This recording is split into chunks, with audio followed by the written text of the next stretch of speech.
Hello, আজকে আপনাদের সামনে একটি নতুন ভিডিও নিয়ে হাজির হলাম।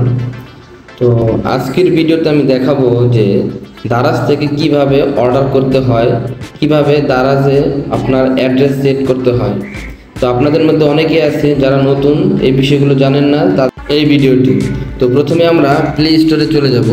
প্লে স্টোরে দারাজ লিখে সার্চ করব, দারাজের অ্যাপটি পেয়ে যাব। এরপর অ্যাপটি আমরা ইনস্টল করে নেব।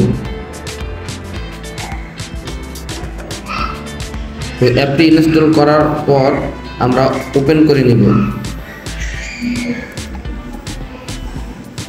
ওপেন করার পর আমাদের দারাজে একটি অ্যাকাউন্ট খুলতে হবে।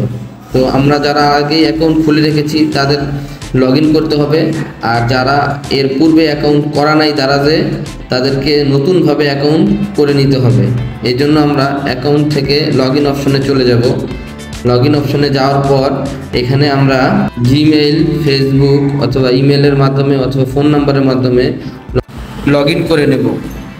তো এখানে আমার আগে অ্যাকাউন্ট খোলা ছিল, তো আমি সেই অ্যাকাউন্টটি দিয়ে লগ ইন করবো। প্রথমে আমার ইমেল অ্যাড্রেসটি টাইপ করব। এরপর আমি আমার পাসওয়ার্ডটি দেব। পাসওয়ার্ডটি দেওয়ার পর লগ ইন অপশানে ক্লিক করব।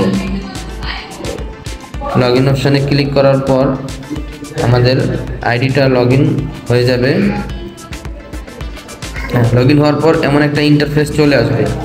এখন আমরা অ্যাড্রেস সেট করার জন্য অ্যাকাউন্ট অপশানে চলে যাব, অ্যাড্রেস বুকে চলে যাব, এরপর অ্যাডে চলে যাব। এখানে আমরা আমাদের ফুল নেম, মোবাইল নাম্বার, আমাদের অ্যাড্রেস, ঠিকানা সব কিছু এখানে সেট আপ করবো। তো প্রথমে আমি একটা নাম দিয়ে দিচ্ছি, এরপর আমি একটা ফোন নাম্বার দিয়ে দেব।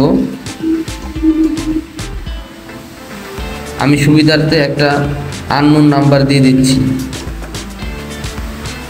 এরপর নিচে আমরা এরিয়া অপশন পাবো, সেখানে আমরা আমাদের জেলা ঢাকা সিলেক্ট করব। এরপর ঢাকা সাউথ, এবং সর্বশেষ আমরা যে জোনের অধীনে আছি সেই জোনটি সিলেক্ট করে দেব। এখানে আমি আমার জোন ফলপুর খুঁজে বের করে সিলেক্ট করে দেব। তো আপনাদের সুবিধার্থে আপনারা আপনাদের নিজ নিজ জোনটি সিলেক্ট করে দেবেন, অর্থাৎ যে জেলার অধীনে আছেন সেখান থেকে সিটি সিলেক্ট করার পর আপনার এরিয়া বা জোনটি সিলেক্ট করে দেবেন। এরপর আমরা আমাদের একটি অ্যাড্রেস দিব। আমি আমার অ্যাড্রেসটি দিয়ে দিচ্ছি, আপনারা আপনাদের বাসার অ্যাড্রেসটি দিয়ে দিবেন। তো এই ক্ষেত্রে একটি জিনিস মনে রাখবেন, কোনো একটি রিনাউন্ড প্লেস বা রিনাউন্ড স্থাপনার নাম দেওয়ার চেষ্টা করবেন, যেমন বাজার, মার্কেট, মসজিদ ইত্যাদি। যে কোনো একটা ফেমাস প্লেস অথবা ফেমাস স্থাপনার নাম দিলে রাইটাররা সহজে আপনাকে খুঁজে বের করতে পারবে অ্যাড্রেসের অপশনটাতে। তো সব কিছু দেওয়ার পরে সেভ অপশন দিয়ে দিলাম। এখন আমরা দেখাবো যে আমাদের অ্যাড্রেসটি সেট হয়ে গেছে। তো এখন আমরা কিভাবে অর্ডার করব সেটা দেখব। তো প্রথমে আমরা দারাজ অ্যাপে চলে যাব, সেখানে আমি টি শার্ট দিলাম। তো সার্চ দেওয়ার পর অনেকগুলো টি শার্ট এখানে চলে আসলো।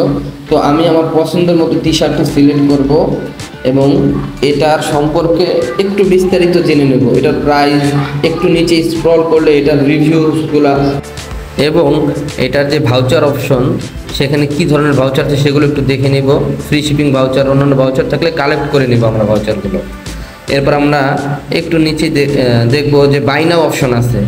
তো বাই নাও অপশনে ক্লিক করার পরে আমরা এখানে আমাদের কালার এবং সাইজ সিলেক্ট করতে পারবো। আমাদের পছন্দের কালার এবং পছন্দ অনুযায়ী আমাদের সাইজ সিলেক্ট করব, এবং এগুলো সিলেক্ট করার পরে আমরা ডান দিকে একটু নিচে দেখতে পারবো যে প্লেস অর্ডার নামে একটি অপশন আছে। তো আমরা এটিতে ক্লিক করার পরে আমাদের অর্ডার অপশন হয়ে যাবে।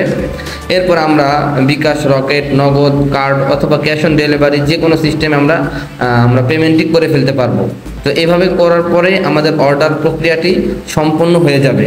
এখন আমরা দেখাবো আমরা আমাদের টেলিগ্রাম চ্যানেলে যে লিঙ্কগুলো শেয়ার করে থাকি সেগুলো থেকে কিভাবে অর্ডার করবেন। তো এখানে আমি যে কোনো একটি পণ্য সিলেক্ট করলাম, এই ব্রেসলেটটি অর্ডার করব। তো এখানে কেনার লিঙ্ক নামে যে অপশনটি দেওয়া আছে এখানে ক্লিক করব। ক্লিক করার পরে দারাজ অ্যাপটি ওপেন হয়ে যাবে। তো দারাজ অ্যাপটি ওপেন হওয়ার পরে স্বাভাবিকভাবে আগের মতন বাই নাও অপশন এবং অ্যাড টু কার্ট অপশন দুটি পেয়ে যাবেন। এখানে বাই নাও অপশনটি ক্লিক করব। ক্লিক করার পরে আবারও আমাদের সকল অপশনগুলো চলে আসবে। এরপর এখান থেকে আমরা প্লেস অর্ডার করে দেব, বাস আগের মতন আমাদের অর্ডারটি প্লেস হয়ে যাবে। এরপর আমরা পেমেন্ট অপশনটি কমপ্লিট করে আমাদের অর্ডার প্রসেসটি শেষ করে দেব।